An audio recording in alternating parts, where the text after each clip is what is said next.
Hello and welcome to the Watering Hole. Thanks for checking out this clip. Don't forget to like and subscribe because that'll make the baby Jesus cry, and I know how much you guys love making the baby Jesus cry. That's amazing. Shall we do some tweets? Absolutely. Let's dive in. Let's look at some tweets. So we're going to start with Julie Gunlock. Oh, God. Probably not a real last name. This one was fun. So she retweeted an article that said CDC says that 87% of kids hospitalized during the Omicron wave were unvaccinated. Now, in the article that she retweeted, it did say that like 30% of them did not have underlying conditions. So her takeaway from that was like, and 70% of those kids had underlying medical conditions. Stop scaring parents. Oh, my God. How about like, okay, why is your takeaway from that stop scaring parents and not, hey, let's protect these kids? Right. Exactly. Like, oh, don't worry. The parents who have kids with underlying medical conditions just need to be the ones that are afraid, which apparently is most of them. Like, also, have you looked at the most up-to-date list on what classifies an underlying medical condition? I have not, but I'm willing to guess that it's stuff that is very common for like asthma or... Oh, yeah. Asthma, ADHD, depression, being overweight, like all of these things are considered underlying medical conditions. So like, unless your kid is literally the paragon of perfect health, mentally, physically, emotionally, like they probably are one of these just 70%. Like, oh. John Robertson says, as a single parent, you should have a babysitter, substitute parent. Sorry, the chat just advanced, so I missed the end of that. Where'd it go? I just want to address this. Should have someone that I can call to come and look after the kids in an emergency. My mother lives like 5 minutes away from me, less than that probably. So I could call her and she would answer and she would come and, like, if there was an emergency, she'd come and look after the kids if I needed her to. And in fact, that is actually exactly what she did when Mrs. Rhino had her stroke. And I had to go to the hospital in Hamilton, which is about an hour away from here to, I don't know.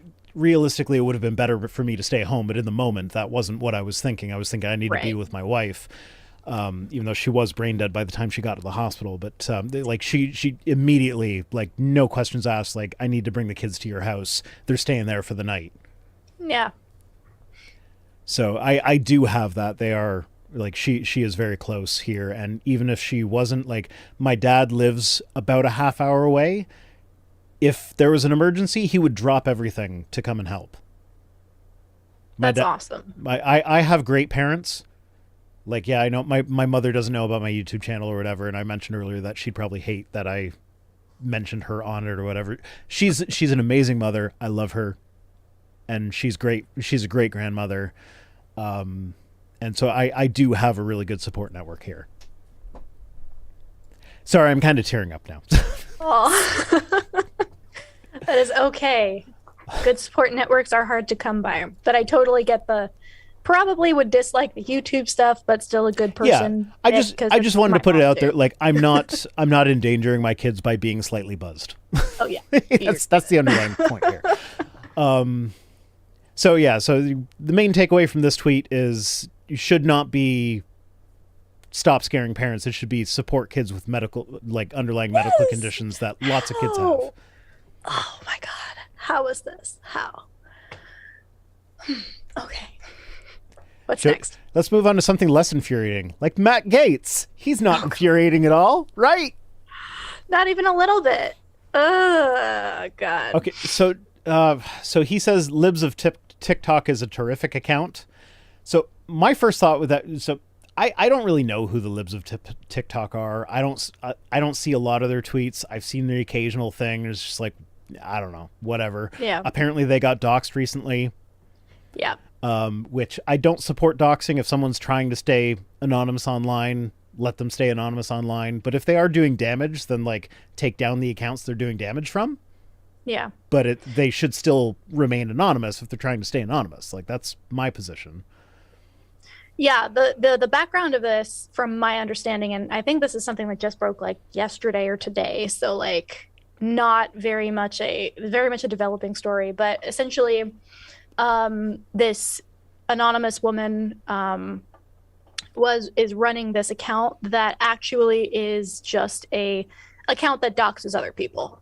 So essentially she will go after LGBTQ or, you know, progressive people and tell people where they are and get them fired from their jobs. So it is a right-wing reactionary doxing group, which is why people like Matt Gaetz love it so much. And which is why a lot of the concern around the doxing kind of, I agree with you. Doxing, I don't think is ever the answer, but I also am like, are you really expecting sympathy for this? Like, well, did you see the thing where Libs of TikTok is literally funded by the Babylon Bee? I think I saw something about that. That is not surprising at all. Yeah. So, well, my main takeaway from this is that, like, I didn't really know who Libs of TikTok were before this whole thing went down. Yeah. So my main takeaway was, if Matt Gaetz is saying that you're terrific, you're probably awful. Yeah. A good indicator. It's like when PragerU says, this person makes a lot of sense. Yeah. Kind of like, that's a reality check for you. All right. Peebo Thulu again says, remember, if you don't have your health, you haven't got anything. Wave 6 tentacle appendages. Yeah, health is everything, and that's why it should not be part of capitalism. That should be socialized. Yes, agreed. Because if there's a profit motive there, then that's a bad thing for your health.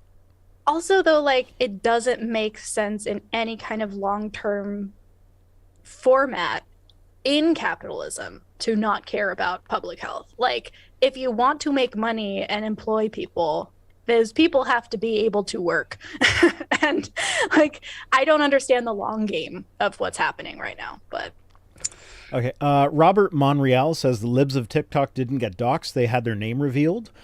I just want to point out, their full name was revealed. First name, last name. You can find people with that information, depending on the name. Like, obviously, if you have a more common name, it's going to be harder. Like, I know Richard Taylor's in the comments here, and like I got excited when I saw that and was like, oh, is that the Richard Taylor who worked on Lord of the Rings? It's like, no, not that Richard Taylor. It's like, it's a common name. Hi, Richard.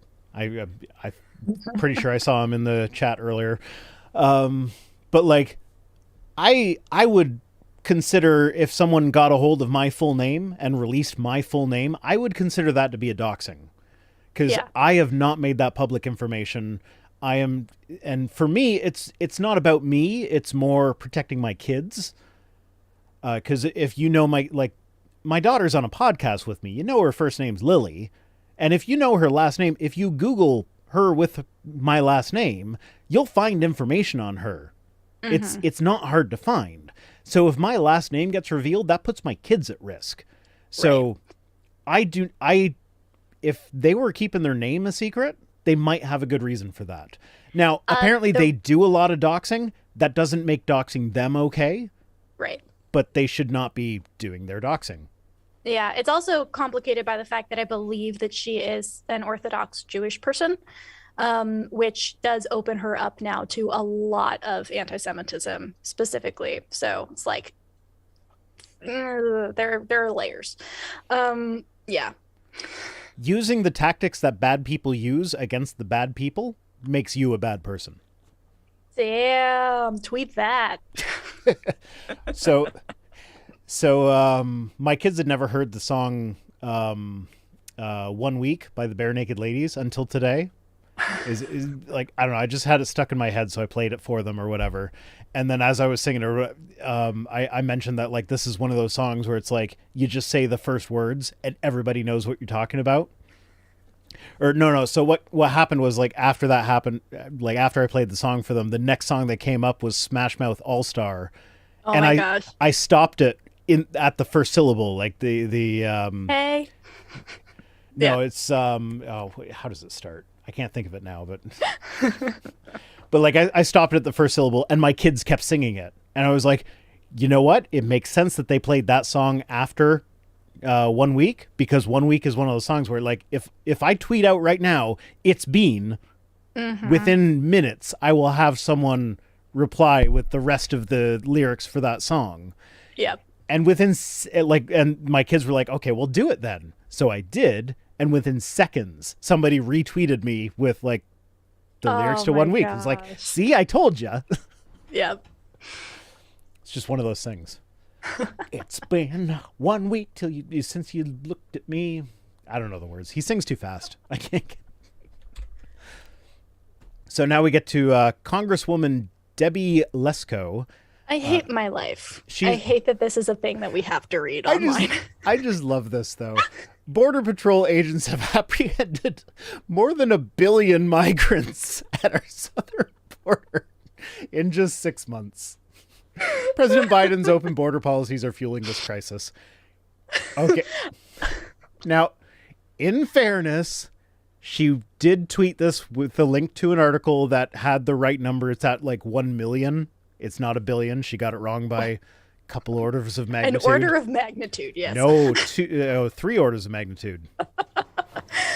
Like literally 1/7 of the entire world is coming in through Texas right now. It's rough out here.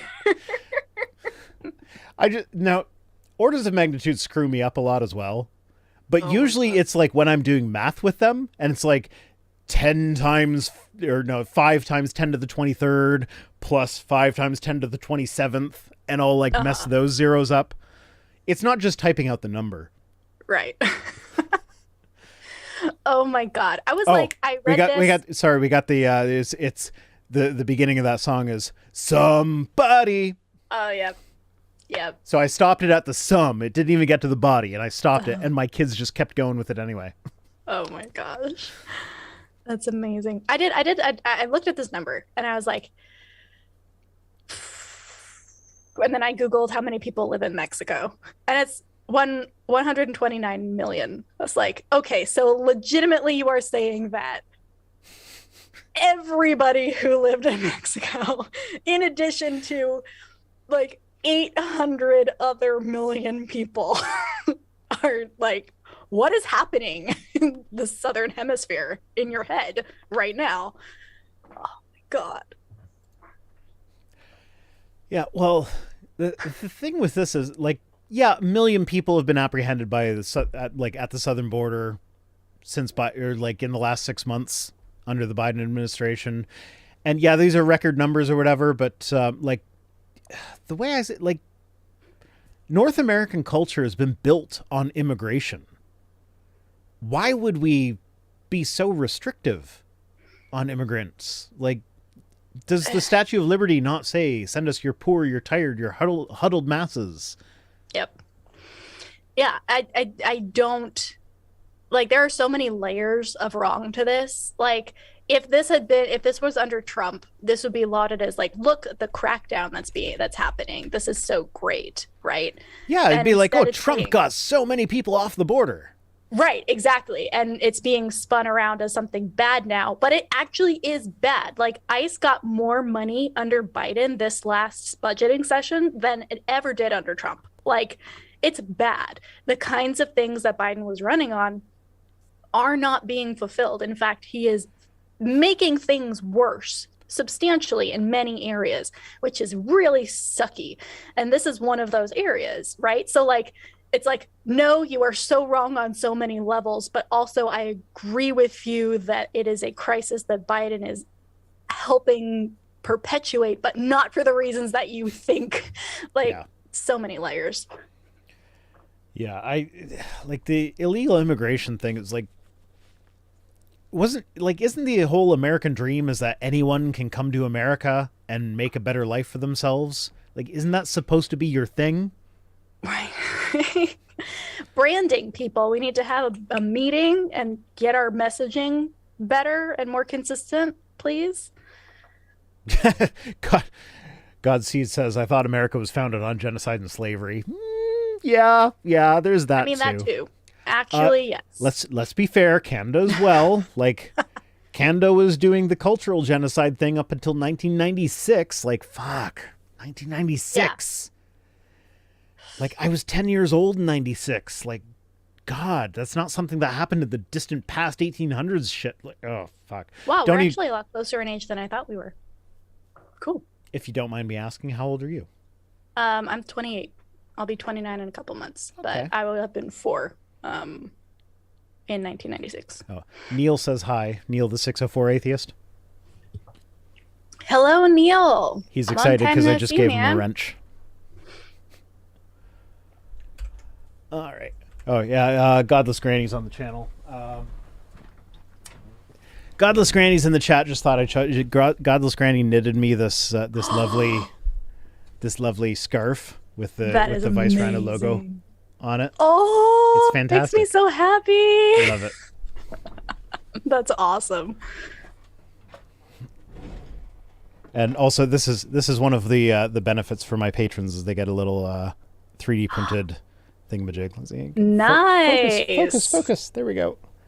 Vanna White it. This is actually. I just printed that recently. That's going out to my latest patron. Oh, I forget their name. I don't know it offhand. Not after how much bourbon I've had. All right. So next up, also from Congresswoman Debbie Lesko. Congresswoman, keep in mind. Yeah. Says, thanks to #Biden inflation, Americans are paying more for nearly everything. With baby food being up 10.8%, coffee being up 11.7%, seafood 13.9%, and new vehicles 12.5%. Was there an article that was linked for this one too?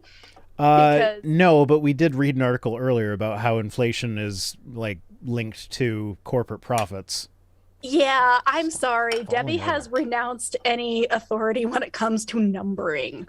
Like, numbering things is clearly not her strong Actually, suit. somebody responded to this tweet with something about like, oh yeah, inflation's up 1 billion% or something like that. Yep. Oh my god. Oh, my stupid coin keeps falling down. I put it up and it was fine for most of the stream until I picked it up to try and show it off, and now it's just falling over. It's had more bourbon than me, I guess. There you go. Great minds. But what surprised me most about this is that new vehicles are only the second highest because like they were affected by the chip shortage, and when there's shortages, prices actually go up because of shortages. Like that's it's another reason why I highly doubt that this is like accurate, and also definitely not Biden's fault. Like seafood, like if you know anything about like the industrial fishing complex, seafood like, is such a volatile market. Yeah, no, it's like up there and is down all no the way time. that anything in the U.S. happening in the last 6 months has done anything really to that. Yeah, well, you know, one of my favorite Celtic songs is a fairly newish one from like I think it was written past 1950 or whatever. It's what's it called? Oh God, I gotta look it up now. Oh gosh, you listen to Celtic music? Sometimes. I love that. That is my bread and butter. In fact, growing Donald up, McGillivray is probably my favorite song. oh my gosh, I don't know if I know that one. Although I did go to an Irish pub and went to like one of the Donald's come up the hill hard and hungry. Donald's come down the hill wild and angry. Donald's gonna clear the goat's nest cleverly. Here's to King James and to Donald McGillivray. Come like the Wybach, Donald McGillivray. I love that song.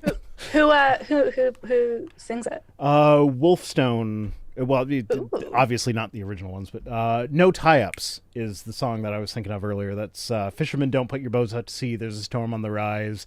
Tide's on the turn. The winds come away. It's one of my favorite Celtic songs. The first one I learned how to play on the guitar. It's got this beautiful thing where it's let's see. Getting out my guitar. This guitar is probably out of tune because I haven't played in a long time. But... Oh God, I'm just dropping everything.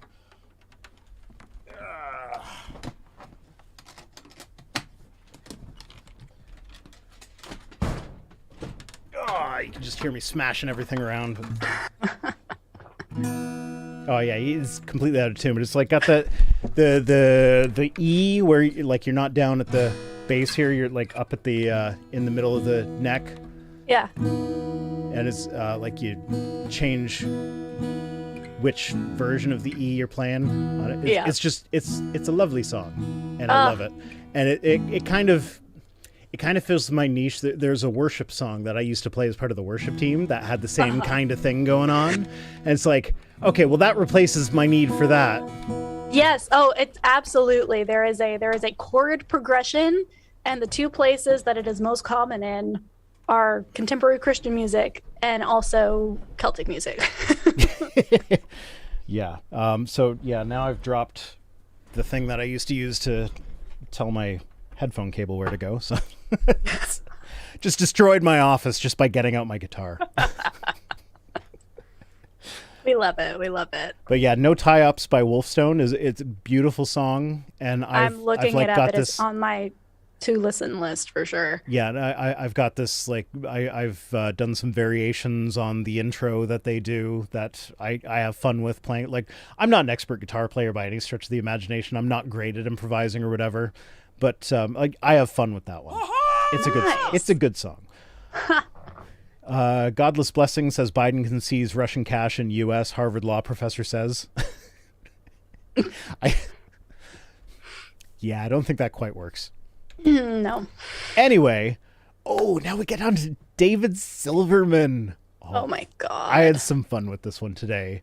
I can't believe you brought I was like, Vice, really? That was the last minute. That was the last minute edition, because this just happened today. So he said, seriously, I could blow my nose, start a Twitter page for the used Kleenex, and get more than 6,700 followers on Twitter in 10 years. That's a poke at black non-believers. Because he just came out with a video where he's saying, like, oh, black people should be going to black events. And no, really? Is that where he went with it? Yeah, it's super yikes. I should not be surprised anymore, but this guy just manages to hit new lows, like, constantly. It's almost impressive. He's the worst. But I actually got into a bit of an argument with him, and it was one of these, like, what the fuck just happened in my life moments, because David Silverman used to be such a respected figure in the atheist community. Like, when I first got started, it was like, oh, David Silverman, if he would ever know who I was, that would be amazing. Yeah. And now I'm arguing with him and, like, calling him the butt of the joke. And like, so yeah, my response to that was to, like, I tweeted a picture of it. I didn't retweet the actual thing because I didn't want to give him engagement, even though I argued with him about it later. But I said I could fart into a microphone, post the audio clip on Twitter over just a video of grass growing, and get more engagement than Silverman gets on his tweets. Because it's one like. It's one freaking like. Well, oh my God. He's up to 6 now. 6 whole likes. Good for him. Yeah. He's a very popular Aflac salesman, I've heard. But that's the thing. Like, when I brought that up, it was like, you know, I get way better engagement than you, man, and you've got like 4 times the amount of followers as me. Yeah. He was like, oh yeah, well, that's because I'm shadow banned. So I checked on shadowban.io. He's not shadow banned. People just don't care what the fuck he has to say. Or he bought followers. Frankly, like, I would not be surprised if he was just like, I'm gonna freaking go onto one of those sketchy ass websites and buy followers. I could see Can't prove it. That is unsubstantiated. I could see him doing that. I feel like he's the type of person who would definitely do that. Like, here's the deal. People or shows that have huge, like, ridiculous amounts of followers or subscribers and very little engagement, that's not a good thing. Like, no. In general, it's bad to have that. I would rather have a small number of followers that actually talk to me. Yeah, exactly. Oh and my it's gosh. Like I have over 16,000 followers. Most of them don't engage with my posts. Like, a good post of mine gets 600 likes. Yeah. And that's like a really good one. Most of my posts get under 100 likes. And it's like, that's fine, but like, I don't need 16,000 followers to get to that. How about you 100 or so people that keep liking my stuff? You guys just follow me. Everybody else can, like, whatever. Like, you like the other several thousand people, you're not part of my life because you don't engage with my stuff. Thanks for following me, but that doesn't really do anything. So also the algorithm notices too, right? Like, the view to subscriber ratio is something that gets factored in. So it doesn't matter if you've got a bunch of dead followers, dead in the, algorithmic sense, not the physical sense. Yeah. There's just so many things here. It's just like, you fucker. So, my ultimate goal though is to get Mark Hamill's attention at some point. Someday. He seems pretty generous with giving out attention. Like he'll respond to people that are like, "Hey, could you like just say happy birthday to?" But like my daughter doesn't really like Star Wars all that much, and her birthday is the next one coming up, so I can't really get away with that. So, It's like maybe for my birthday, would he do it for mine, or would it be more likely to respond to one of my kids? Like, I feel like all you would have to do is put his face on Jorts the cat, and you would get a lot of attention. Ooh, Pumpkin J says, I still have followers from when I was a very conservative believer. My engagement is shite. Oh, I'm sure. They're probably so confused. Oh, you know what? I try to, like, in most of my videos, I'll, like, throw out something that's, like, pro-trans or pro-LGBTQ or something that, like, obviously puts me in that camp. Because I know when I started my channel, I did have, like, anti-woke, anti-SJW kind of leanings. And so it's like, there's probably some of my audience that's still kind of hanging on from that. Let's just try and get rid of them. I don't need them. Yeah, there's definitely like I did a video with Genetically Modified Skeptic, and it's very interesting. The second something hits like 100,000, 200,000 views, you see things start like popping up that's like, oh, this has left the neighborhood and is now like being circulated in the wider, atheist sphere. And oh, I'm in a bubble because there's some toxicity out there. Yeah, and then they criticize you for having a bubble. It's like, I don't have to engage with people that I don't like. Right. It's like, do you know what's outside this bubble? Those people want to kill me. It's like, you know what? I spent my career right now is to read opinions from people that I disagree with, but I still get accused of being in an echo chamber because in my personal interactions on Twitter, I don't like interacting with people that I disagree with all that much. Yeah. Like, I got accused of having an echo chamber on Facebook, and I'm like, this is the only post I've posted this year. Don't you have a call-in show where you encourage people who disagree with you to come and share their opinion? I mean, it's a lot more public and open than most bubbles, is all I'm saying. Come engage in my open public bubble. All right, next up is The Feminists TM. Oh God. Says, no woman gets a boner from wearing her own clothes. That's sign number one that what you're experiencing isn't womanhood. So before I comment, as a trans person, would you like to comment? Honestly, like when I see things like this, apart from the initial cringe of like, oh, honey, you're trying so hard to be edgy, it's also, there's this like deep pity that I feel, because the other side of dysphoria is euphoria, and that idea of just like really fucking feeling yourself and liking the way you look. And it's something that a lot of trans people get to experience when they start transitioning. And there is the fact that so many women are like, ugh, can you imagine being like super excited by the way you look? That's not possible. It's like mostly to me just a cell phone. Like, this poor person has just owned herself so publicly. I don't know. I have a lot. You should be able to look into the mirror and say, I like that. Right? Yeah. Like, you should be able to walk with like, oh yeah, I look good today. Like, whatever that means for you. Along those lines, you posted on Twitter earlier, I think it was today, about going out in public and not wanting your boobs to be noticed. Now, I refrained from commenting on that because I couldn't figure out a way to like capture the nuance in 240 characters or whatever. Honestly, that by itself makes you a better Twitter user than most people. Yeah, but my first thought was like, I've thought of like, there are certain t-shirts that I avoid wearing in public because I'm not skinny. I'm not fat, but I'm not skinny. I do have like little man breasts going on here, and they make me uncomfortable.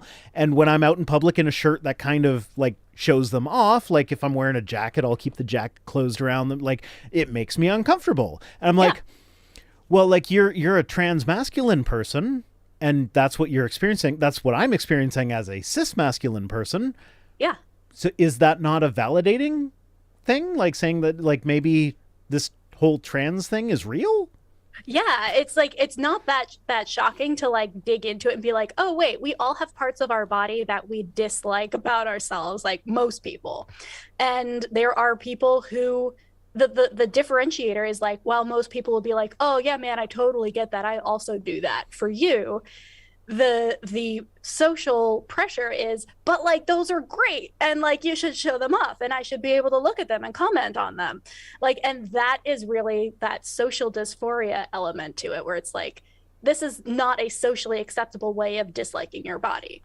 And as soon as you realize that, oh, everybody dislikes something about their body, what would it be like to be shamed for that in addition to feeling badly about that body part? Yeah, you know what? If I put my little moobs in a bra, I could probably like post a cropped picture and make people think it was a woman's chest, and people would think that was attractive as a woman. And it's like, no, that's not what I want people to see in me. Exactly. It's just like, this doesn't gel with my concept of how I should present, so I'm not gonna. Absolutely. There's no way I could get that across on Twitter though. No, that's definitely a live stream conversation. I was trying to think, like, how can I word this that I'm not just like trying to make this about me. It's like, no, it doesn't work. I'm just gonna leave it alone. Honestly, people, are you listening to this? This is how you use Twitter responsibly. This is how you don't get canceled. It's okay to sometimes just like it and move on. It's so simple. Okay. Oh, okay. So this one I actually have. There's a video associated with this, so I have the audio from that. Beautiful. So this is. Let's see. I might be logged in on Twitter in this account. Yes, I am. Okay, there we go. Oh no, got to go into the other account. Bookmarks. There we go. Misguided. I think there are people who are Okay, let's. Gotta move this over to where people can see the video. You can hear that, right? You heard him say people are misguided. Unfortunately, yes. Who wants to hear Ted Cruz anyway? Raise your hands. I think there are people who are misguided, trying to drive, Disney stepping in saying, in every episode now they're going to have, Mickey and Pluto going at it. Like, really? Thank you for that image, Senator. But it's just like, come. That's a senator in the United States Senate.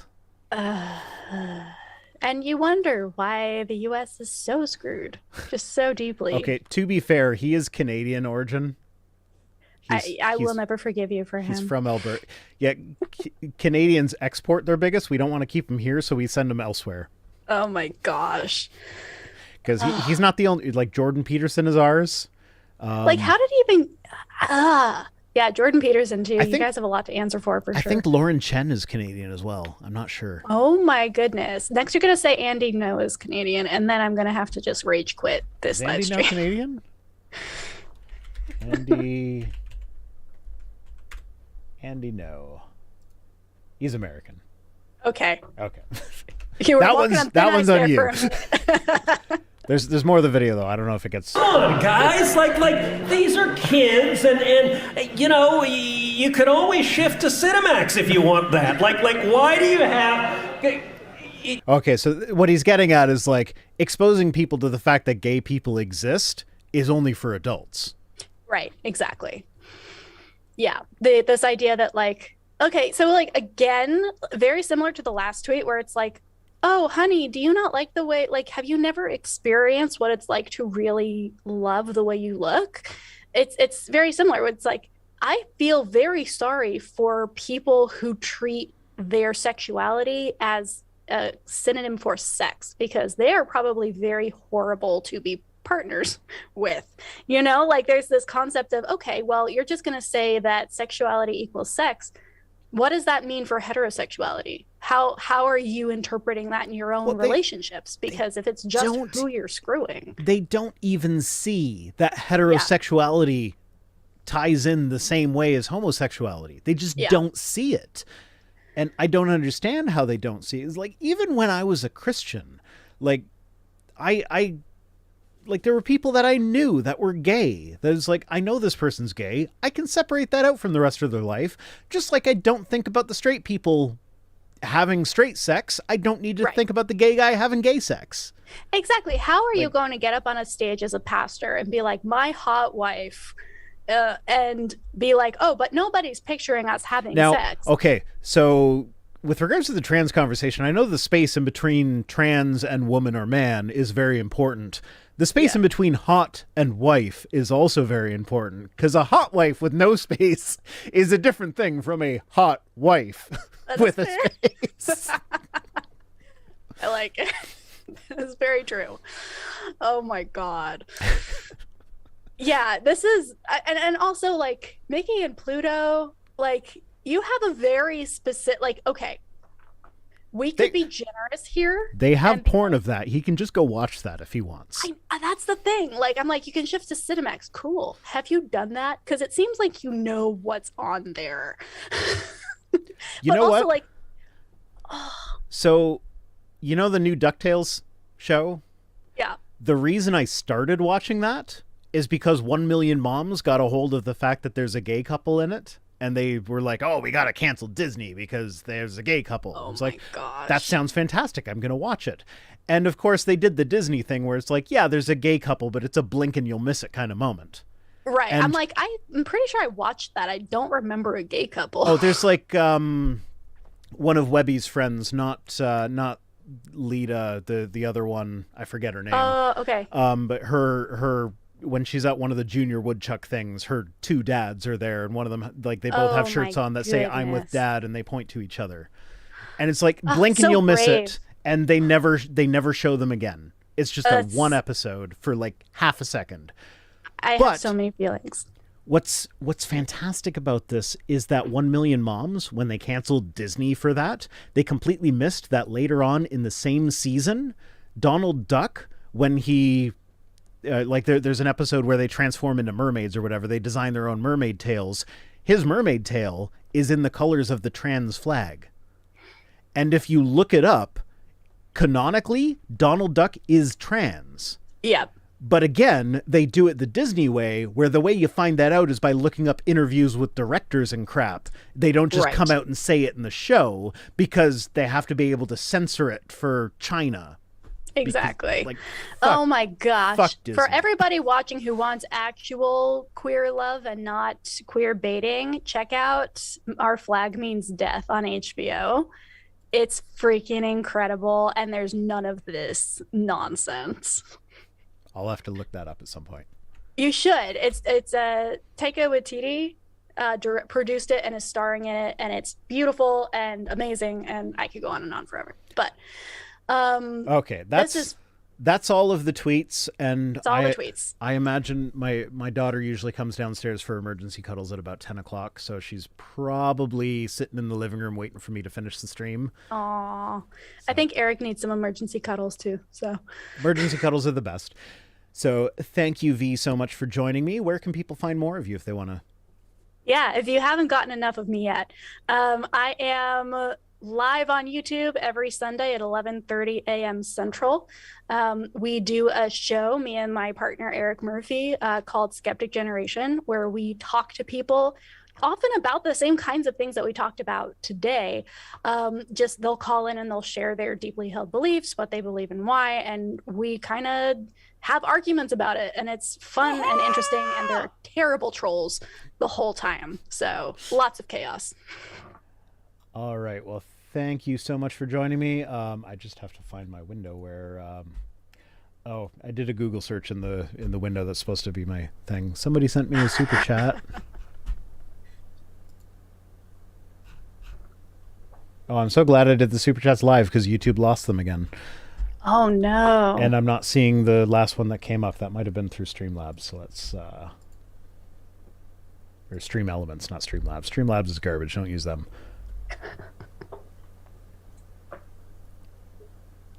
All right, so yeah, Anonymous sent me 715 a while ago, but there was no message with that one, so I don't feel so bad for missing it. And then KEKW said, do you find creationists have all kinds of excuses for scientific illiteracy? Kinds in quotation marks. Yeah. Yeah. Although to excuse scientific illiteracy, you kind of have to acknowledge it exists, and they rarely get that far. And then Godless Blessing says Donald Duck's birthday is any Friday the 13th. Nice. I didn't know that. But anyway, so we'll just end it there. Thank you so much for joining me, V. It's been a pleasure. It's been a lot of fun. So yeah, go check out Skeptic Generation.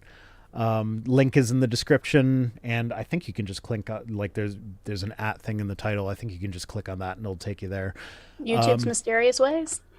Yeah, so thank you so much, and I still haven't figured out how the appropriate way to end these things, so I'm just gonna hit the credits button now. So bye. Bye.